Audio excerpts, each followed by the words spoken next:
Laban se leva de bon matin, embrassa ses fils et ses filles, il les bénit, puis s'en retourna chez lui. Jacob se mit en route, et des anges de Dieu vinrent à sa rencontre.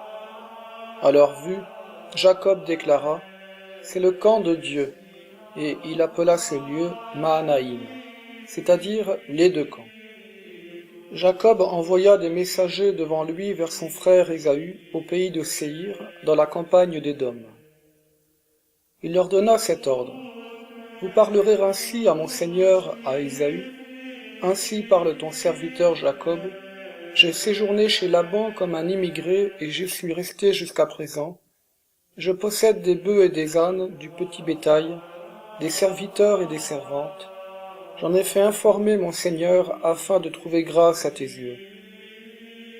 Les messagers revinrent vers Jacob et dirent, Nous avons trouvé ton frère Ésaü. Lui aussi marche à ta rencontre et avec lui 400 hommes. Jacob eut très peur et l'angoisse le saisit. Il partagea en deux camps les gens qui étaient avec lui, le petit et le gros bétail ainsi que les chameaux. Il se disait, si Ésaü attaque un camp et le saccage, l'autre camp pourra en réchapper.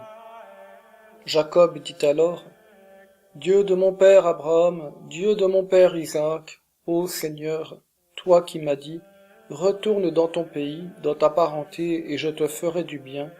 Je suis trop petit pour toutes les faveurs et toute la fidélité que tu as prodiguées à ton serviteur, car je n'avais que mon bâton quand j'ai traversé ce Jourdain, et maintenant je suis à la tête de deux camps. Délivre-moi donc de la main de mon frère, de la main d'Ésaü, car j'ai peur de lui. J'ai peur qu'il ne vienne, me frappe et frappe la mère avec les fils. Or, toi, tu m'as dit, je te comblerai de bienfaits, je rendrai ta descendance comme le sable de la mer qu'on ne peut dénombrer tant il y en a. Jacob passa la nuit à cet endroit, puis sur ce qu'il avait acquis, il préleva un présent pour son frère Ésaü.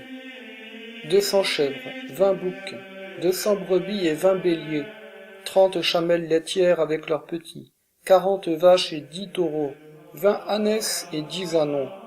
Il confia les bêtes aux mains de ses serviteurs, troupeau par troupeau, et leur dit, « Passez devant moi, et vous laisserez un espace entre chaque troupeau. » Puis il donna cet ordre au premier serviteur, « Quand mon frère Ésaü te rencontrera et te demandera, « À qui appartiens-tu?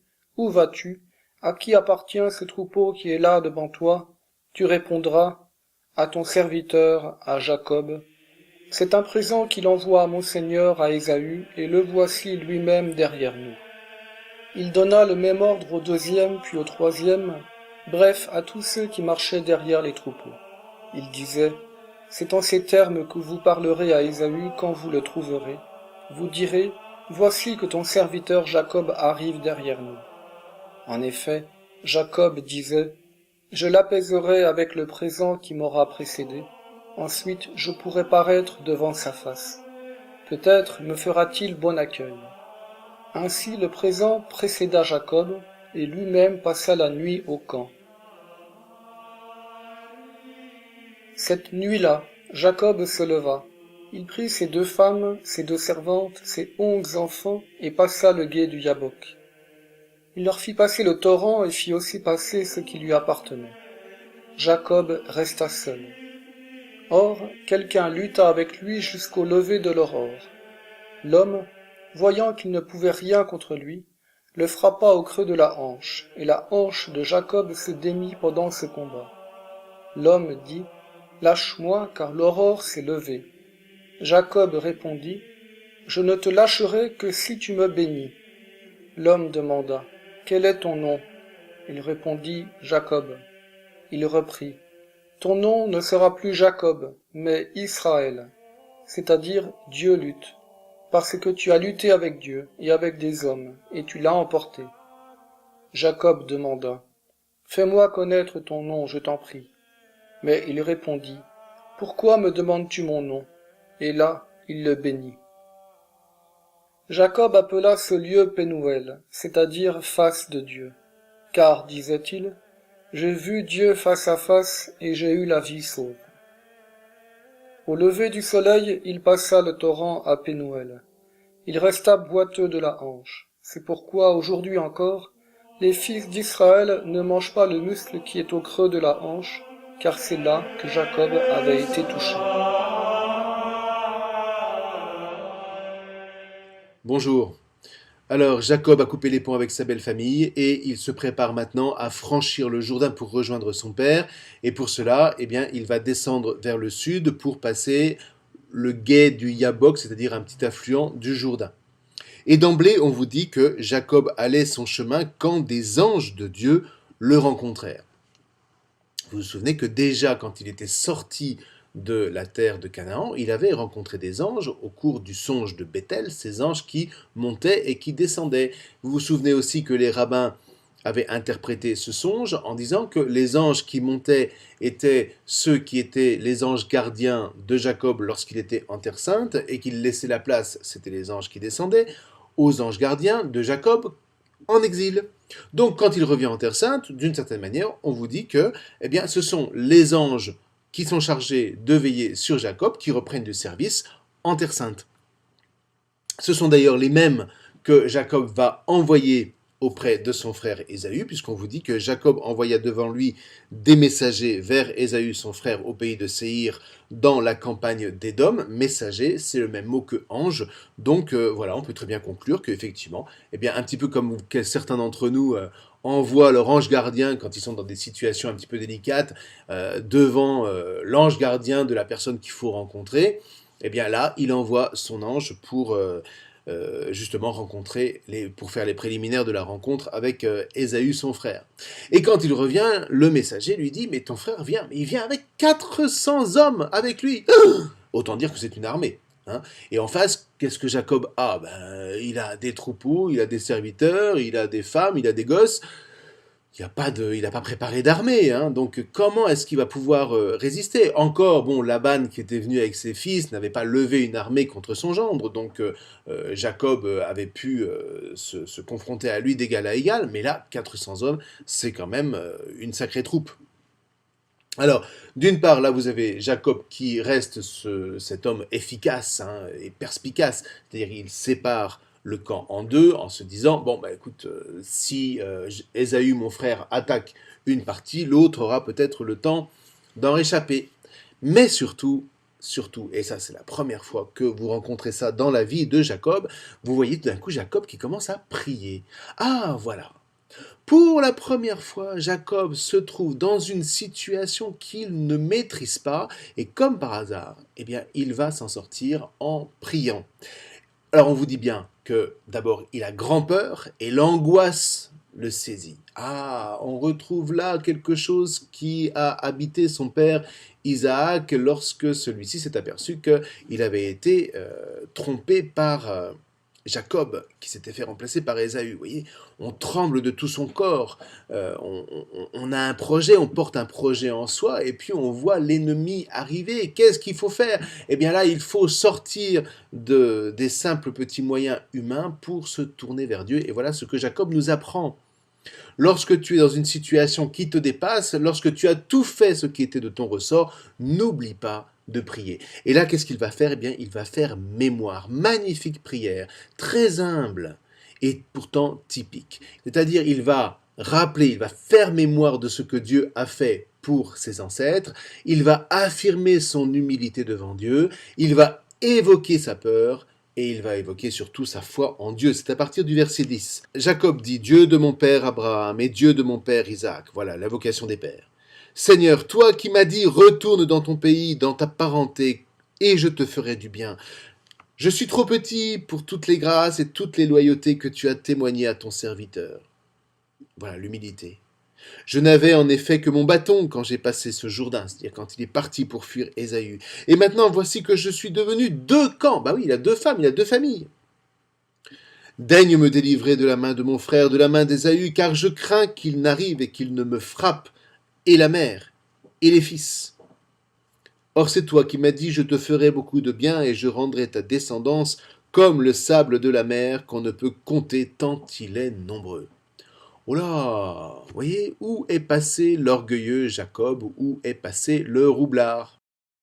Alors, parce qu'il ne faut jamais attendre passivement le miracle, vous vous rappelez, eh bien, il va composer un présent pour son frère. Alors, il prend 200 chèvres, 20 boucs, 200 brebis, 20 béliers, 30 chamelles, avec leurs petits qui sont en train d'être allaités, 40 vaches, 10 taureaux, 20 ânesses, 10 ânons. Ça fait quand même un beau cadeau. Et ce n'est que du prélèvement, hein, attention, c'est quand même pour vous dire qu'il revient avec un troupeau conséquent. Et puis, il envoie tout ça à Ésaü pour le précéder et pour espérer apaiser son frère. Et il dit bien, vous parlerez ainsi, c'est ton serviteur Jacob qui envoie un cadeau à mon seigneur Ésaü. Vous voyez, c'est les courbettes du Moyen-Orient, c'est toi le plus fort, c'est toi. Voilà. Si tu peux pas vaincre, en tout cas, humilie-toi. Parfois, ça fait partie des règles de la diplomatie les plus banales qui soient. Et alors vient la nuit. Jacob est dans le camp, et puis tout d'un coup, il prend ses 2 femmes, ses 2 esclaves, ses 11 fils, puisque Benjamin n'est pas encore né, hein, et puis on ne dit rien de sa fille Dina, et puis il les fait passer dans le gué du Yabok. Et puis ensuite il fait passer tout le monde, de sorte que il va rester seul sur la rive, quand s'approche, vous dit-on, un homme, qui va se rouler dans la poussière avec lui jusqu'à la montée de l'aurore. Alors qui est cet homme ? C'est un peu difficile à dire, et là je vais vous livrer 2 interprétations qui sont totalement à l'opposé, c'est la tradition rabbinique et la tradition chrétienne. Alors commençons par la tradition juive. Alors pour les juifs, ce personnage, c'est l'ange d'Ésaü, précisément, qui vient. Vous voyez, Jacob avait envoyé son ange gardien visiter Ésaü, voilà que Ésaü a envoyé son ange gardien visiter Jacob. C'est l'ange, en quelque sorte, de sa nation.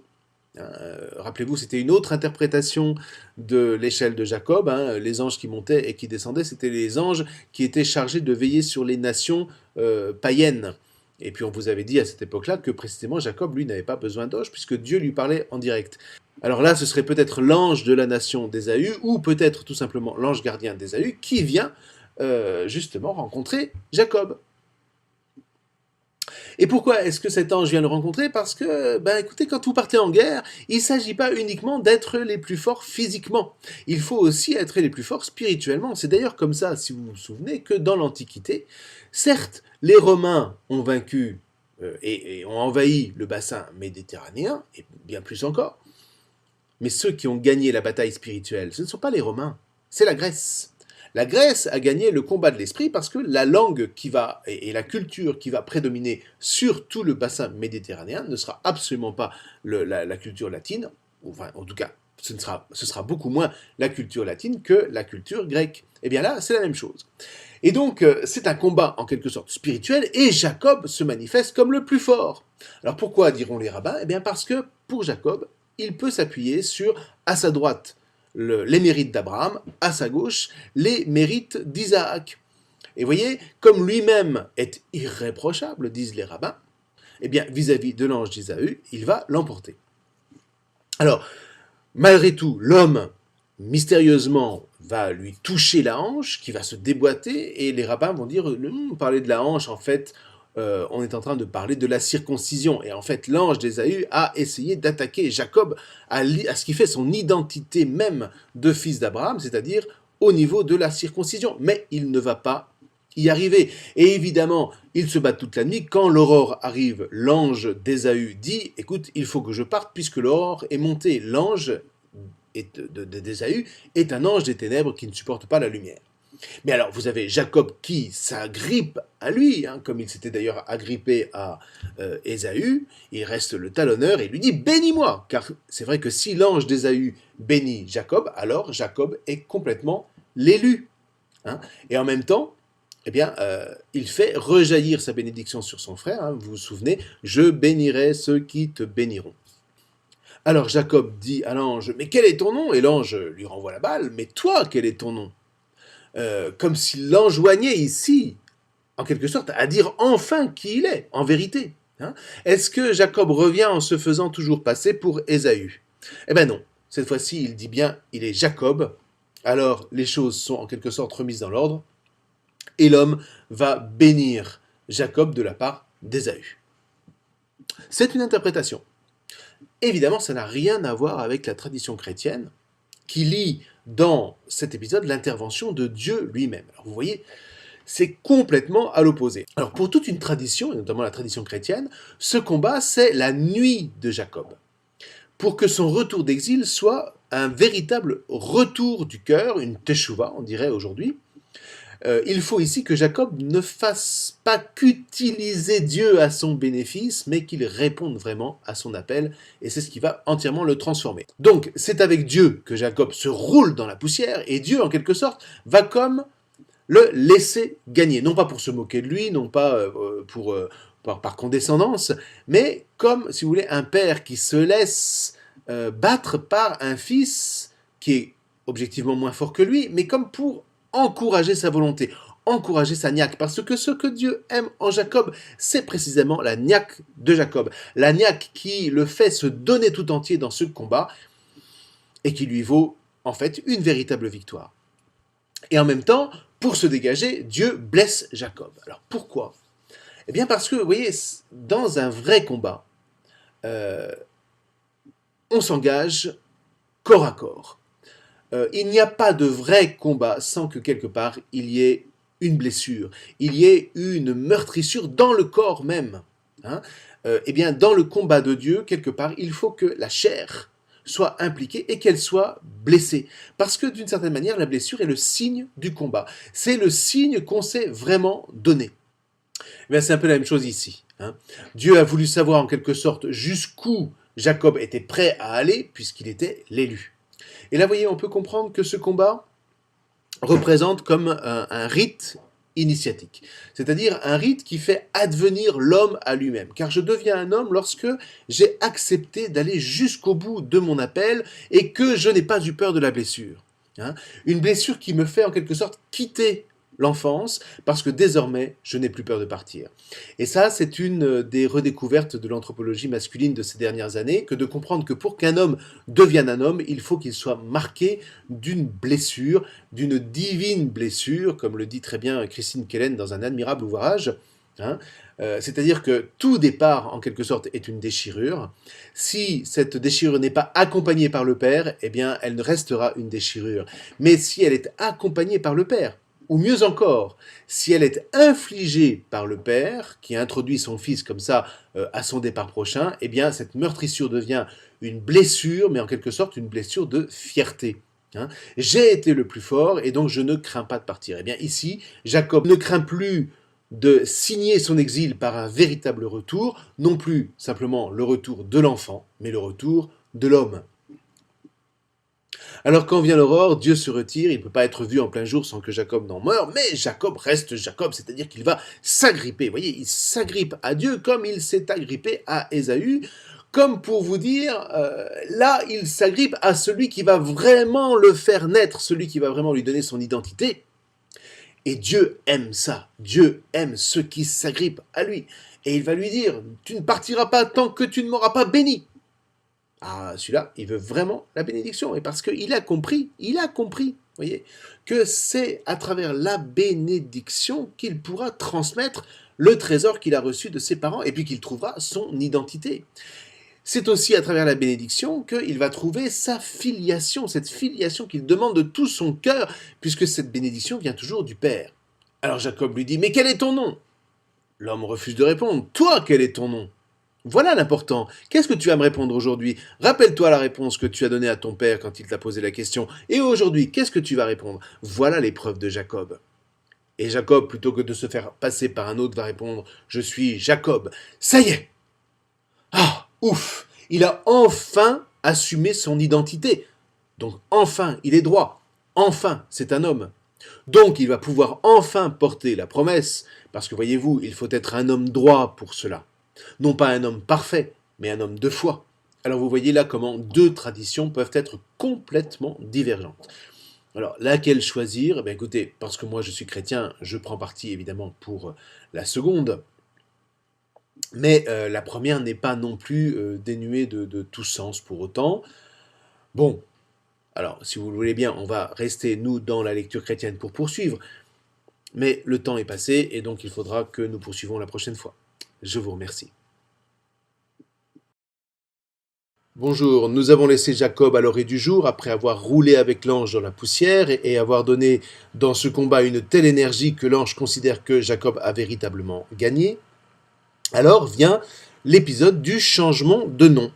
Au verset 27, l'ange dit « Laisse-moi partir parce que l'aurore est montée ». Jacob répond « Je ne te laisserai pas partir avant que tu ne m'aies béni », comme quoi il veut vraiment la bénédiction. L'ange lui dit « Quel est ton nom ?» Jacob répond « Jacob ». Et l'ange dit alors « On ne t'appellera plus du nom de Jacob, mais Israël, parce que tu as lutté avec Dieu et avec des hommes, et tu l'as emporté. » Alors c'est un peu fort de café, parce que alors, pour une fois que Jacob donne son vrai nom, voilà que l'ange décide de le changer. Ah oui, mais cette fois-ci, c'est le nom de la bénédiction. Israël, alors d'après l'étymologie populaire qu'on vous donne, c'est-à-dire « tu as lutté avec Dieu », serait comme une espèce de contraction de Ish, Sarah, El. Alors Ish, ça veut dire l'homme, Sarah, ça signifierait lutter, de la racine Sar, qui donnait Sarah justement, le nom de la femme d'Abraham, qui voulait dire la princesse. Hein. Donc c'est plutôt le sens d'un homme qui a été un prince devant Dieu. Hein. Celui qui, précisément parce qu'il a été un prince, a été droit. Et donc c'est le nom d'une conquête, hein, la conquête de Jacob avec sa propre identité d'homme. Donc d'une certaine manière, ce nom résume toute son histoire, toute l'histoire de ses descendants, et puis évidemment, elle, c'est Dieu. Donc Ish-Sarah, elle, l'homme qui a été droit devant Dieu. Mais enfin, c'est une étymologie populaire parce que lexicalement, on ne voit pas très bien quelle est la racine à l'origine de ce mot. Et en réalité, en dehors de cette étymologie populaire, il semble bien plutôt que l'origine de ce mot soit égyptienne. Alors, on y reviendra parce que, évidemment, ça va concerner l'histoire de Joseph. Mais bon, pour l'instant, ne nous attardons pas sur ces questions-là. En tout cas, un juif parlera volontiers de Jacob en disant « mon père Jacob ». En revanche, il dira plutôt « je suis fils d'Israël ». Mais en fait, c'est la même personne. Donc Israël, comprenez bien que ce n'est pas le nom d'un État, ce n'est pas le nom d'une terre, mais c'est le nom d'un fondateur. Mais c'est surtout un esprit. C'est un élan de vie qui est marqué par la conquête. Un élan de vie marqué par le courage. Hein. Un fils d'Israël, c'est un talonneur conquérant et droit. Et je crois que ça résume assez bien la manière dont un juif se définirait. Et alors là, à ce moment-là, Jacob ne dit plus « Dieu était là et je ne le savais pas », souvenez-vous, à Bethel, mais « Ki ra'ati Elohim panim el panim », c'est-à-dire « j'ai vu Dieu », on traduit habituellement « face à face », mais en fait, ça veut plutôt dire « bouche à bouche ». « Batinatzel nafshi » et elle a été libérée, mon âme. Ma nefesh, ma gorge, hein, la gorge c'est le lieu du souffle. Souvenez-vous que l'hébreu est une langue extrêmement concrète. Hein. Le lieu du souffle, c'est donc le lieu de la vie. Et bouche à bouche, un peu comme une nourriture. Vous voyez, c'est un véritable épisode de proximité qu'il y a eu entre Jacob et l'ange, et donc entre Jacob et Dieu. Et voilà que Jacob passe Pénuel, mais il boite de la hanche. Alors on va vous parler, quand on est juif, du nerf sciatique qui a été atteint et que c'est la raison pour laquelle les fils d'Israël ne mangent pas le nerf sciatique des animaux qu'ils abattent. Bon, ok. Mais ce qu'il y a de sûr, c'est que avant cette rencontre avec Dieu, Jacob était prétentieux. Et en fait, il boitait de l'intérieur. Mais maintenant, il a vécu une véritable initiation, et c'est sans doute ce que visait Isaac en l'envoyant au loin éprouver la bénédiction qu'il avait volée. Il est fier, mais il n'est plus orgueilleux. Il boite à l'extérieur, mais il ne boite plus à l'intérieur. Et c'est là que tout va changer. Alors que nous apprend cette histoire? Eh bien, elle nous apprend que pour être élu, il faut vouloir l'être. Et il faut être entier, il faut être pur, si vous voulez.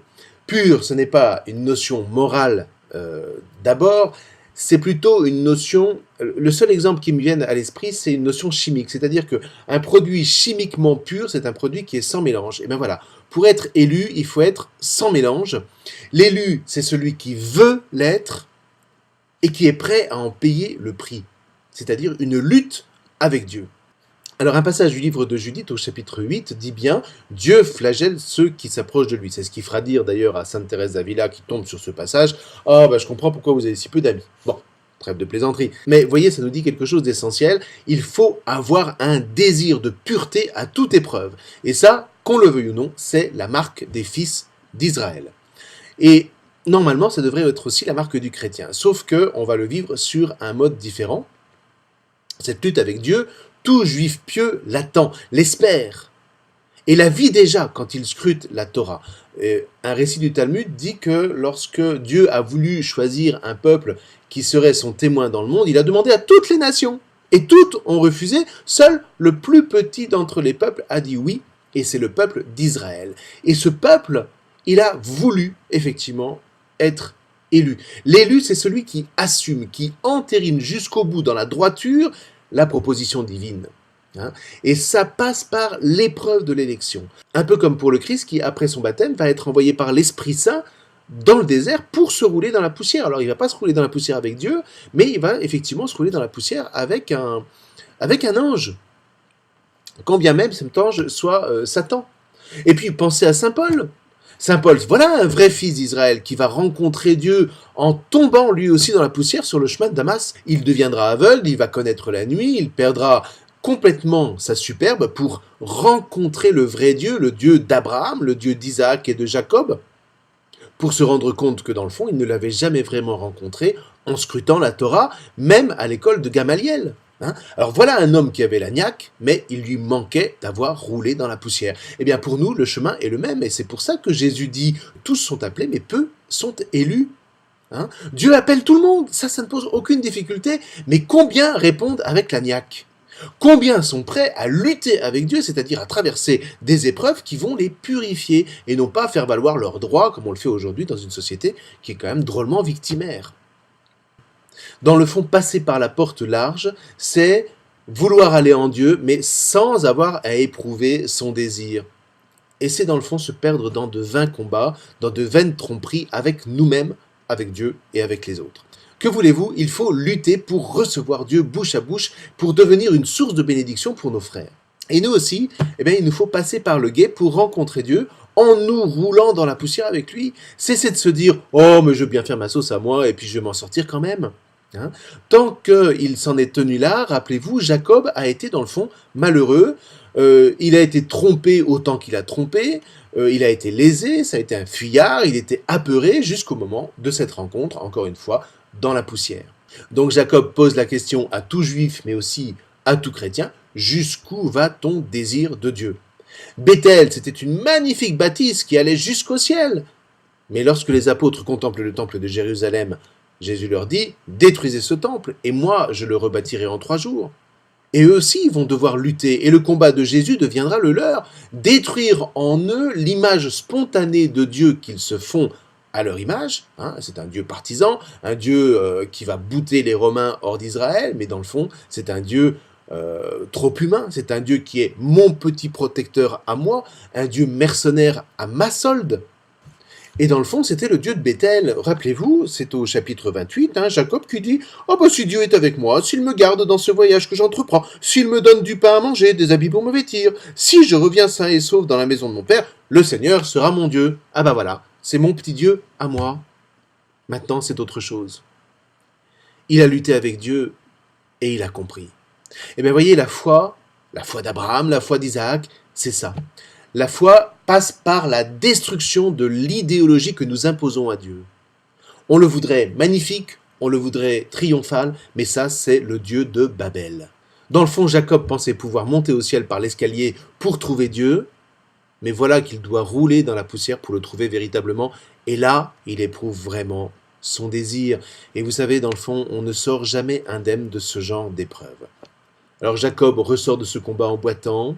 Il ne faudrait pas croire que nous en ressortirons en bombant le torse. Et c'est ça, dans le fond, qui est dur. Jacob a perdu de sa superbe, mais dans le fond, il a trouvé Dieu au plus près. Il l'a vu panim al panim, face à face, bouche à bouche, et il a gardé sa fougue. Mais cette fougue est devenue intérieure. Toute l'énergie déployée pour faire sa place au milieu des hommes en les trompant, et bien voilà qu'il a trouvé la source. Dans le fond, il avait soif de se confronter avec Dieu au plus près pour découvrir sa véritable identité. C'est ce qui lui a été accordé parce qu'il s'est engagé, parce qu'il a accepté d'apprendre de Dieu où et comment canaliser son énergie personnelle, et il a accepté de combattre pour cela toute sa vie. Alors la prochaine fois Nous verrons comment cette histoire se termine par la rencontre de Jacob avec son frère. Une histoire qui va rebondir sur une magnifique saga, l'histoire de Joseph, sans doute la plus forte en rebondissement comme en émotion, parce que les fils de Jacob, ces fameux 12 enfants que Jacob a donnés à Léa et à Rachel, eux aussi, tous fils d'Israël qu'ils sont, ils vont devoir passer par l'épreuve, ils vont devoir être initiés pour renaître et pour découvrir leur véritable vocation. Et croyez-moi, ce ne sera pas si facile. Nous prendrons le temps, vraiment un bon temps, pour lire cette histoire. Je vous remercie.